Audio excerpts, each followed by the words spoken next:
प्रदेश अध्यक्ष एवं सांसद सुरेश कश्यप जिला शिमला के अंतर्गत जुब्बल पहुंचे, जहां उन्होंने 8 कार्यक्रमों में भाग लिया।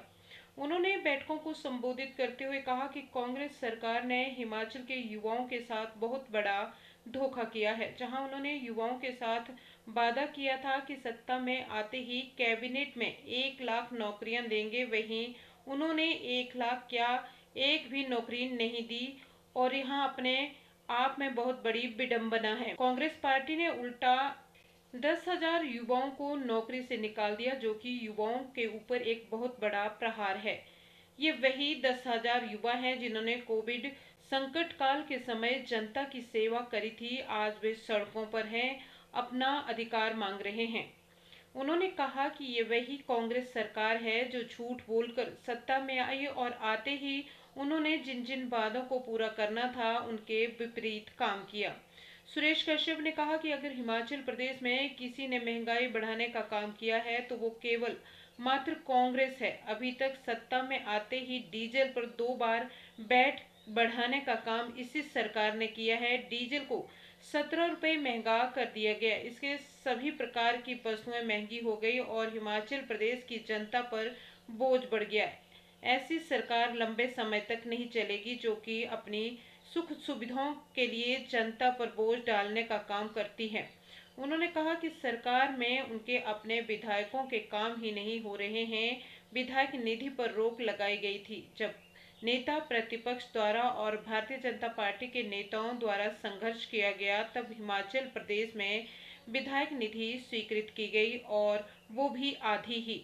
हिमाचल प्रदेश में कभी ऐसी स्थिति नहीं बनी है। ये हिमाचल प्रदेश के विकास पर भी प्रहार है। ये जन विरोधी सरकार लंबे समय तक नहीं चलेगी।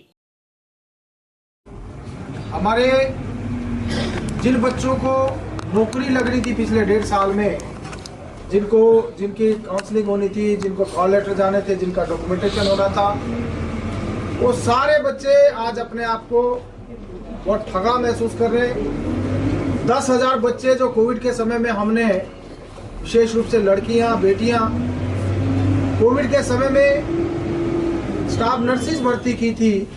ऐसे समय में जब कोरोना आया था, जब परिवार के लोग भी मरीजों को देखने नहीं जा रहे थे, ऐसे समय में ये लड़कियां अपना जीवन, अपनी जान को खतरे में डालकर लोगों की सेवा कर रही थी। उनको दवाइयां दे रही थी, ऑक्सीजन लगा रही थी, उनको खाना खिला रही थी।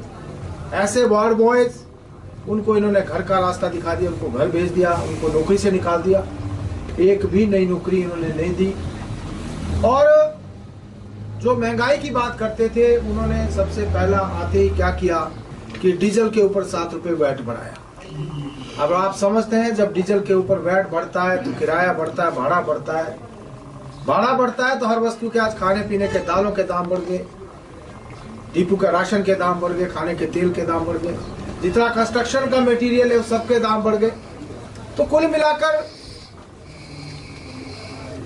इस सरकार ने 16 महीने का जो कार्यकाल है उसमें केवल जनता के साथ धोखा किया। आपदा के समय में जो केंद्र ने सहायता की, 11,000 मकान दिए, जिसका चेतन जी अभी जिक्र कर रहे थे कि 200 मकान आपके विधानसभा क्षेत्र को भी मिले। 200 नहीं सर, ये इसी 4 पंचायतों इन्हीं 4 पंचायतों में, इन्हीं 4 पंचायतों में। तो आप देखिए कि 11,000 मकान केंद्र सरकार ने स्वीकृत करके दिए, जिनको ये आज कहते थे कि हमने बहुत बड़ा राहत पैकेज दे दिया। ये पैकेज केंद्र सरकार ने दिया। बहुत भारी पैसा उनको एनडीआरएफ के तहत, लगभग 1700-1800 करोड़ रुपया एनडीआरएफ के तहत जो है हिमाचल प्रदेश की सरकार को मिला। आज इस पैकेज की बात करते हैं, ये पैसा तो केंद्र सरकार ने दिया है, इनका इसमें कुछ नहीं है। और यही नहीं है, अभी जिसका जिक्र चेतन जी भी कर रहे थे, 2643 लगभग 2700 करोड़ रुपया पीएमजीएसवाई फेज 3 में दिया गया, जिसमें कि आपके क्षेत्र की भी 11 सड़कें हैं और 11 सड़कों में करीब 200 करोड़ रुपया आपके लिए स्वीकृत हुआ है। और इसमें आपकी खड़ापत्थर टू पटसारी ये सड़क है, यही सड़क है, लगभग 1700 करोड़ रुपया इसके लिए केंद्र सरकार ने स्वीकृत किया है। और ऐसी 11 सड़कें हैं जिसमें आपकी 11 सड़कें हैं और 11 सड़कों में करीब 200 करोड़ रुपए की राशि। और इसके बारे में आपको स्पष्ट रूप से मैं कहना चाहूंगा कि इसमें जो भी रिकमेंडेशन है, जो भी इसके लिए जाती है, केवल एमपी की जाती है। इसमें एमएलए का कोई रोल नहीं। एमएलए साहब घूम रहे थे अभी शिलान्यास करते हुए। इसका शिलान्यास भी एमपी को करना चाहिए।